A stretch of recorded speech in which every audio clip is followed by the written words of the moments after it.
नमस्ते, मेरा नाम है जुनागली और मैं हूं दक्षिण कोरिया का निवासी। हमारे चैनल कोरिया का लाला में आपका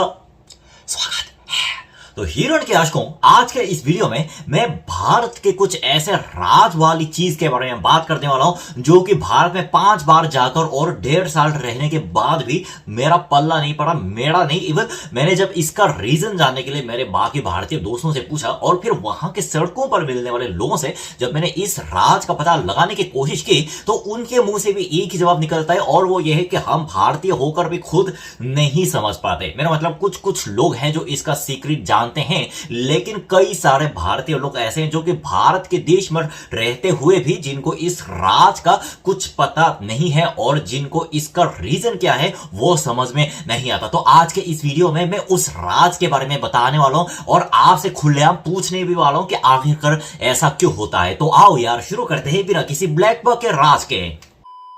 वैसे 5 बार भारत जाकर और वहां पे एक साल रहते रहते मैंने भारत के मेजर जो टूरिस्ट प्लेस है वो लगभग सब देख लिया, लेकिन सब पूरी तरह से नहीं देख लिया क्योंकि भारत इतना विशाल देश है कि हमारे पूरी जीवन भी चले ना तो भी पूरा देख नहीं पाऊंगा। तो अभी अगर मैं अपने भारत जाने की इच्छा को लेकर आप लोग मुझसे सवाल पूछते हैं कि आपके अगली बार भारत आने का प्लान क्या है और फिर अगली बार जब आप भारत यात्रा पर आओगे तो आप किस शहर पर जाओगे और कौन सी चीज देखना पसंद करोगे, यानी कि किस चीज पर मेरा फोकस ज्यादा रहेगा। तो इस तरह के प्रश्न मुझसे मिलते रहते हैं और मेरा उन प्रश्नों का जवाब यह है कि देखो अभी जो रहता है ना, खास करके नॉर्थ इंडिया के साइड में जो लगभग फेमस टूरिस्ट स्पॉट है उदयपुर जैसलमेर छोड़कर लगभग मैंने सब कुछ देख लिया, लेकिन मेरे मन में अभी भी भारत के बहुत ज्यादा याद आती है। खास करके वहां जाने की इच्छा मेरे मन में हमेशा से बरकरार है और एक चीज के लिए वो ये है वहां का खाना। यानी कि एक बात मैं आपको बता देता हूं कि भारत का खाना जो होता है ना, अभी तक मैंने दुनिया के 9 देशों में ट्रैवल किया है, 9 देशों में, लेकिन मैं कसम से दावे के साथ बता रहा हूं कि भारतीय खाना जितना मसालेदार और वैरायटी वाला खाना आप मैं लिख के ले लो दुनिया के किसी भी कोने में जाओ नहीं मिलेगा। यानी कि गुजरात में जो खाना मिलता है वो खाना वेस्ट बंगाल में सेम हूबहू उसी रूप से मिले ऐसा जरूरी नहीं है, और वेस्ट बंगाल में जो खाना मिलता है वो भारत के दूसरे रीजन में जाकर मिलना बहुत मुश्किल है। और एक और भारत के खाने का खजाना यह है जो कि भारत के खाने को काफी यूनिक बनाता है और वो ये है ढाबा वालों का हाथ। यार एक्चुअली क्या होता है ना कि 5 बार भारत गया और 1.5 साल वहां पे रहा और पता है कोरिया, मैंने भारत छोड़कर कोरिया आया था सन 2016 के जून में, क्योंकि तब मेरे आर्मी का थोड़ा इश्यू हो रहा था और जब बंदा आर्मी नहीं जाता है ना कोरिया में, उसको एक ना एक दिन अपने विदेश का स्टे छोड़कर कोरिया वापस आना पड़ता है। तो उसी के चलते 1 साल का भारत का स्टे खत्म करके उस टाइम में कोरिया वापस आ गया था। वैसे तब मैंने ट्रैवल इतना कर लिया कि ट्रैवल प्लेस की मुझे ज्यादा पछतावा नहीं रहा, कि मतलब जो जगह मैंने लिस्ट करके रखी थी भारत जाने से पहले वो लगभग मैंने सब देख लिया। लेकिन पता है कोरिया आते ही ना, मेरा मतलब 2017 में कोरिया आया और उसके बाद 2019 में गोवा जाने के लिए आखिरी बार भारत ट्रिप पर निकल गया और उसके बाद 3 साल तक कोरोना के कहर के चलते भारत जा नहीं पा रहा हूं। और उस 3 साल में मुझे पता है किस चीज की सबसे ज्यादा याद आती है, जो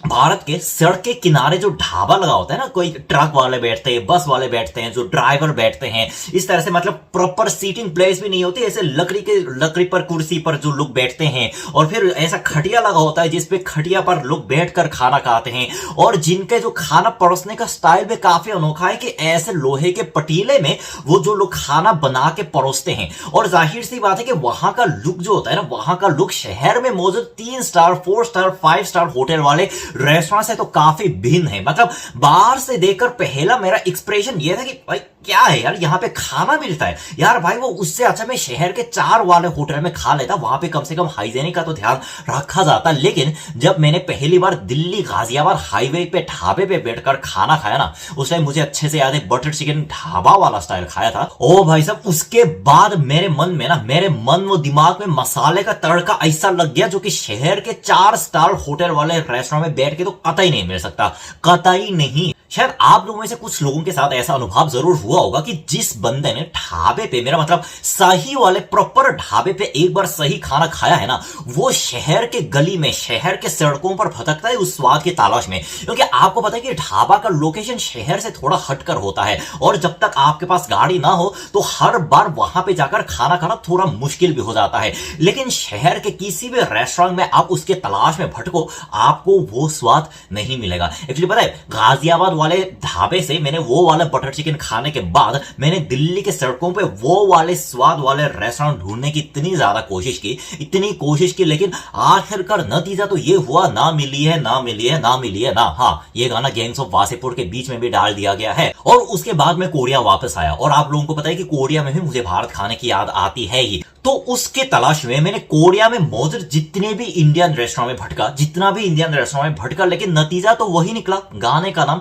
ना मिली है, ना मिली है, ना मिली है ना। तो मेरे को अभी तक इस राज का रीजन ही समझ में नहीं आया कि आखिरकार ढाबा वाले ऐसा क्या जादू करते हैं, उनके हाथ में ऐसा क्या जादू है कि वो अपने खाने को इतने तगड़ेदार, मसालेदार, जायकेदार बनाते हैं, जो कि शहर के, मेरा मतलब भारत के दूसरे सिटी के शहर के रेस्टोरेंट में भी आपको बैठ के नहीं मिलता। एक्चुअली पता है, ये एक हफ्ते पहले की बात है कि बुसान में, मतलब इंडियन कल्चर सेंटर के कुछ लोग आए हुए थे, तो मैंने उनके साथ इंडियन खाना खाया। इंडियन खाना इन द सेंस, मेरा मतलब कढ़ाई पनीर ऑर्डर किया था और मिक्स वेज ऑर्डर किया था। और उनके खाने में ना 50% वो ढाबे का स्वाद मौजूद था। यानी कि अभी भी मुझे सोचकर ना मुझे काफी हैरानी होती है कि कोरिया में बनाते बनाते 50% ढाबे का स्वाद लाना, एक्चुअली ये भी कमाल की बात है। तो 50% वाले ढाबे के स्वाद वाला खाना एक हफ्ते पहले चखने के बाद मेरे मन में जो कुछ सालों से भारत जाने की इच्छा, जो कि शायद कम हो गई थी, वो फिर से जाग उठी कि भाई देखो, देखने का पता नहीं, घूमने का पता नहीं, लेकिन मुझे ना इस मसालेदार खाने की स्वाद की तलाश के लिए ही एक बार वहां पे जाना ही जाना है। क्योंकि मुझे अभी भी याद है दिल्ली गाजियाबाद हाईवे पे जो बटर चिकन का स्वाद है, और इटावा ढाबा में जहां पे ट्रक ड्राइवर ही बैठ के खाना खाते हैं, वहां पे मैंने मिक्स वेज और कढ़ाई पनीर मंगाया था। और जनरली ढाबे वाले का ना पनीर आइटम बहुत ही ज्यादा सही रहता है, इतना ज्यादा घी का भरपूर इस्तेमाल और इतने मसालेदार, लेकिन मसालेदार होने पर भी इतना ज्यादा तीखा नहीं है, मेरा मतलब अच्छी वे में तीखा होता है। और जब मैं झारखंड में अपने दोस्तों के साथ या फिर कभी कभी अकेले रोड ट्रिप कर रहा था, तो झारखंड के ढाबे पे ना एक स्पेशल चीज मिलती है, और वो है झारखंडी देसी मुर्गा। झारखंडी स्टाइल के वहां के जो जंगली मसालों के साथ देसी मुर्गे को काट के जो पका के उसको चावल के साथ जब ढाबे पे बैठकर खाते हैं ना, वाह वाह वाह, माशाल्लाह, इतना ज्यादा स्वाद आता है, इतना ज्यादा स्वाद आता है कि झारखंड गए हुए मुझे 4 साल से अधिक समय हो गया है, लेकिन उस चिकन का, यानी कि देसी मुर्गे का स्वाद मुझे अभी भी याद है। देखो, मैं ये नहीं कह रहा हूं कि शहर के रेस्टोरेंट बुरे हैं, मेरा मतलब कोलकाता, दिल्ली, लखनऊ जैसे बड़े शहर के रेस्टोरेंट बहुत अच्छे होते हैं, मेरा मतलब टॉप स्टार खाना बनाते हैं, लेकिन ढाबे वाले खाने लोग जो बनाते हैं ना, मेरा मतलब उनके हाथ का जो राज है, उनके हाथ के मसाले के जो जादू है, मेरे को अभी तक उनका राज समझ में नहीं आया कि ऐसा क्या तरीका यूज करते हैं कि एक बार खाने के बाद बंदा 4 साल तक उस खाने की लत लग जाती है बंदे को, और उस खाने के लिए तरसता है। तो मेरे को अभी तक ये राज भारत का बिल्कुल भी समझ में नहीं आया। क्या आपको समझ में आया है? क्या आपको समझ में आया कि ढाबा वाला ऐसा क्या जादू फेरते हैं अपने खाने पे